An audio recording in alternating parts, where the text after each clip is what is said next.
मैं जीसी साहब को वेलकम करता हूँ। अब तो हमारे पुराने फ्रेंड हो गए। कल इवनिंग में शोपियान पुलिस को एक इत्तला मिली थी कि मनिहाल विलेज में 4 टेररिस्ट छिपे हुए हैं। आर्मी सीआरपी पुलिस कॉर्डन डाली और हम लोग अपील किए। इनफैक्ट उसमें से एक टेररिस्ट के वाइफ को भी ले गए, हम लोग अपील करवाए। बाकी की फैमिली में अपील किए लेकिन सरेंडर नहीं किया और उधर से अंदर से घर के अंदर से फायरिंग किया। फिर इनकाउंटर शुरू हो गया। इनकाउंटर में 4 टेररिस्ट मारे गए। चारों कैटेगराइज टेररिस्ट है, लश्कर तैयबा से बिलोंग करता है। हालांकि अपने आप को सो कॉल्ड लश्कर मुस्तफ़ा बोलता है, लेकिन हम लोग टीआरएफ, पेप, एलईएम को उतना तरजीह नहीं देते हैं। ये फेक नेम्स हैं, ये सब ऑफुट है, एलईटी का, कोई जैश मोहम्मद का। तो ये सारे हमारे कैटेगराइज, हमारे लिस्ट में ये एलईटी के नाम पर है। 3 पिस्टल एक मिला है। मैं चारों का नाम बताता हूँ। एक है रईस अहमद भट्ट जो अक्टूबर लास्ट ईयर से एक्टिव था। दूसरा है आमिर सफ़ी मीर जो फरवरी 2021 से एक्टिव हुआ इसी साल। याकीब अहमद मलिक है जो दिसंबर लास्ट ईयर से एक्टिव हुआ है। और आफ्ताब अहमद वानी जो लास्ट ईयर नवंबर से एक्टिव हुआ है। फ्रेंड्स, इस साल अभी तक 9 इनकाउंटर्स हुए हैं, जिसमें से कि एक नॉर्थ कश्मीर, बाकी साउथ कश्मीर हुआ है। और इस 9 इनकाउंटर में टोटल 19 टेररिस्ट मारे गए। इस 19 में से 9 जो है 9 सिर्फ शोपियान डिस्ट्रिक्ट का है और 2 टॉप क्लास का कमांडर है। एक अलवदर का जो गनी ख्वाजा मारा गया था सोपुर में, और एक सज्जाद अफगानी मारा गया था जैश मोहम्मद का। 2 टॉप कमांडर है। टोटल 18 टेररिस्ट रैंक में नए लड़के ज्वाइन किए हैं, जिससे 18 में से 5 इनकाउंटर में मारे गए हैं।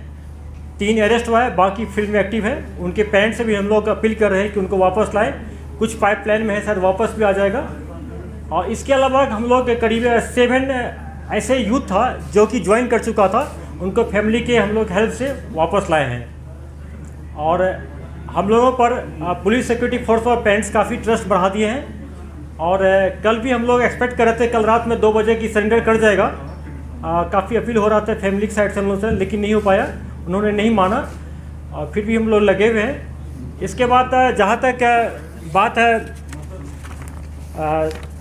एसओपी फॉलो करने का, हम लोग पूरी तरह इसको फॉलो, जैसा कि आप लोग पहले बोले थे हम लोग कि जनवरी में पहला पीसी में कि हम लोग का फोकस रहेगा खास करके जो लोकल टेररिस्ट है जो हमको सरेंडर कराएं, चाहे ड्यूरिंग इनकाउंटर हो या बिफोर इनकाउंटर। ये हम लोग प्रोसेस में लगे हुए हैं। एसओपी का फॉलो हो रहा है। सिक्योरिटी फोर्स बहुत प्रोफेशनली वे से ढंग से काम कर रही है। और इसका ही नतीजा है कि इस साल 19 मिलिटेंट मारे गए। उस 19 में से कोई भी सिविलियन का डेथ नहीं हुआ है। ये फैक्ट है कि हमारे एक आर्मी के जवान का देहांत हो गया था, शहीद हो गए थे आईडी ब्लास्ट में। पुलिस का एक इनकाउंटर में बदगाम मारे गए हैं, शहीद हो गए थे। और 2 जो हमारे पुलिस वाले पर फिटाइन टाइप का हमला किया था बागत में, उसमें शहीद हो गए। टोटल पुलिस और सिक्योरिटी फोर्स मिला के 4 शहीद हमारे हुए हैं।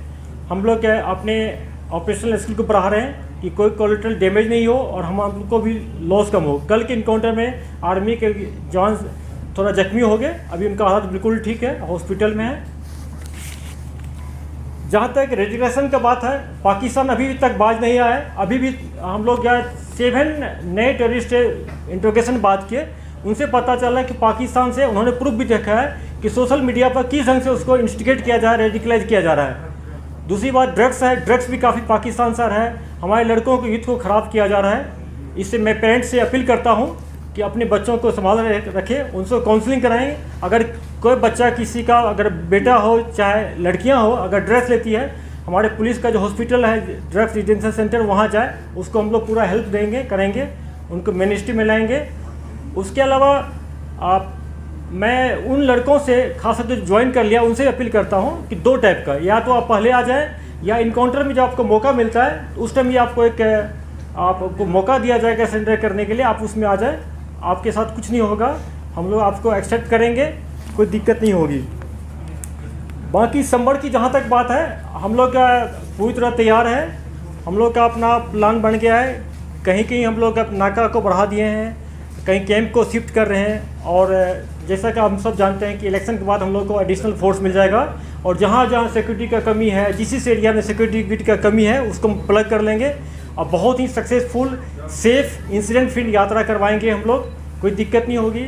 और लॉ एंड ऑर्डर की जहाँ तक बात है कि अगर किसी इनकाउंटर में छुटपुट पथराव होता है, देखिए एक चीज़ बात मानना पड़ेगा आपको, जब फायरिंग शुरू होता है तो हम लोग गांव से और उसके आसपास के घर से लोगों को निकाल लेते हैं। घर से निकालेंगे तो कहाँ रहेगा, इनकाउंटर साइड के बाहर रहेगा। तो इसका मतलब ये नहीं होता है कि वहाँ पर जुलूस जमा हो गया। ये लोग उसी गांव के होते हैं, उसमें से 5-10 कुछ मिसक्रिएंट होता है जो पत्थर मारता है, उसको हम लोग ठीक से हैंडल कर रहे हैं। जिसका उसमें वीडियो में प्रूफ आता है या पिक्चर है, उसको अरेस्ट करेंगे हम लोग। कुछ को PSM बुक किए हैं और आगे भी करेंगे। लेकिन ऐसा कोई वारदात नहीं हो रही है कि दूसरे गांव से लोग आके ज्वाइन कर रहे हैं पत्थरबाजी में। इसी कोई सीरियस नहीं है। मैं आप लोगों से अपील करता हूं कि इनको ज़्यादा इस बात को ज़्यादा ऐसा माहौल नहीं क्रिएट करें, फॉल्स नैरेटिव नहीं फैलाएं कि पथराव बढ़ गया है। जहां भी हो रहा है अंदर कंट्रोल कर रहे हैं हम लोग, बहुत ढंग से इसको कंट्रोल करेंगे, कोई दिक्कत नहीं होने देंगे। ड्रग्स की बात है, मैं आप लोगों से भी फिर से अपील करता हूँ कि आप लोगों की मीडिया का कर्मी का, मीडिया फ्रेटर्निटी का ये ड्यूटी बनता है कि पेरेंट्स को और यूथ को अपील करें, उनको इस बीमारी से बचाएं। ये हमारे न्यू जनरेशन के लिए बहुत डेंजरस ही है। सिर्फ ड्रग्स से लोग मिलिटेंसी ज्वाइन नहीं करता, बल्कि बहुत सारे सोशल इविल है, क्राइम जो है उसमें भी इन्वॉल्व होता है, पढ़ाई छोड़ता है। हम लोगों का पुलिस का, सिक्योरिटी फोर्स का पूरा जोर रहेगा इस साल कि हम लोग माहौल को अच्छा बनाए। 2 चीज़ हम लोग मेंटेन करना चाहेंगे कि स्कूल कॉलेज कभी बंद नहीं हो, वो तब होगा जब कोई इंसिडेंट नहीं होगा, माहौल ठीक होगा। दूसरा कि हम लोग का फोकस रहेगा, ऐसा हम लोग माहौल बनाए कि टूरिस्ट भारी भरकम मात्रा में यहाँ आए, कि लोगों को रोज़गार मिले, यहाँ के लोग पैसा कमाए, सुख शांति यहाँ आए। अब मैं जोशी से रिक्वेस्ट करता हूँ साहब से कि ऑपरेशन के बारे में कुछ डिटेल बताएं। पुलिस, CRPF और आर्मी के अंदर बिल्कुल 100% तालमेल है। तो बताए हुए प्लान के हिसाब से तीनों फोर्सेस अपने अपने प्लान के हिसाब से लोकेशन पर गई है।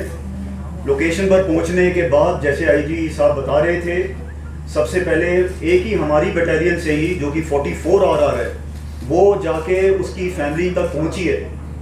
उसकी फैमिली, उसकी वाइफ को, उसके बच्चे को लेकर इनकाउंटर साइट पर गए हैं। 34 RR को उन्होंने उसको हैंड ओवर किया है और 34 RR ने फिर इन लेडी को आगे बढ़कर पहले सरेंडर अपील कराई है। उसके बाद उसके बच्चे को भी फैसिलिटेट किया है जो कि 4 साल का था, कि शायद उसके कहने से वो वापस आएगा। अभी हमें ये पता लग रहा है कि आकिब तो वापस आना चाह रहा था, पर अंदर बैठे हुए 1-2 और जो थे उन्होंने इसको रोक लिया। तो शायद अगर वो आ जाता अपने दिमाग से तो शायद हम उसको बचा लेते। उसके बाद उसके ब्रदर इन लॉ को भी हमने आगे किया, उसने भी जाके उसको सरेंडर अपील के लिए कोशिश करी है। यही चीज़ तब भी हमारे को पेश आई और तभी अगर आप देखेंगे रात से लेकर हम सुबह तक इसीलिए डिले कर रहे थे कि हम जितना हो सके कोशिश करें और सरेंडर ले सकें। पर जब वो सारी चीज़ें फेल हो गई और अंदर से फायर तेज हो गया, तब हमारे पास कोई चारा नहीं था कि अब हम अपनी अगली कार्रवाई कर सकें।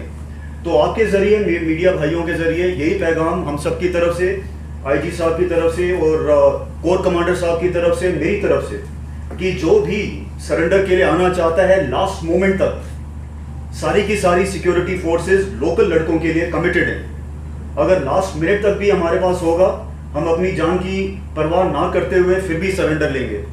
मेरे एक लड़के को जो 34 RR का था, जिसको गोली लगी है, वो गोली भी इसीलिए लगी है क्योंकि वो कवर लेकर आगे जाके उसको लाने की कोशिश कर रहा था। अगर हम ये सब ना करते तो शायद ये इनकाउंटर आधा घंटा भी ना चलता। तो पहला पॉइंट ये है। दूसरा पॉइंट ये है कि जैसे IG साहब बता रहे थे, काफ़ी लड़के भारी तादाद में इनडायरेक्टली हमारे तक अपने पैगाम पहुंचा रहे हैं कि वो वापस मेन स्ट्रीम में आना चाह रहे हैं, पर उनके एक आध कोई रिंग लीडर होते हैं जो उनको रोकते हैं। तो आपके ज़रिए अगर हमारा ये पैगाम गांव-गांव तक जाए कि जो भी वापस मेन स्ट्रीम में आना चाहता है, हम उसको बहुत खुशी से वापस शामिल करना चाहेंगे। सारी सिक्योरिटी फोर्सेस उसके लिए भी कमिटेड है। लास्ट मैं 34 RR, 2 सेक्टर RR, CRPF और JKP जो कि बिल्कुल एलीट पुलिस फोर्स बन चुकी है, उन सबको कोर कमांडर साहब की तरफ से, मेरी तरफ से बहुत बहुत धन्यवाद कहना चाहूँगा, क्योंकि इतने प्रोफेशनल तरीके से जो आजकल ऑपरेशंस हो रही हैं वो तब तक नहीं हो सकती जब तक टोटल समन्वय ना हो। Thank you.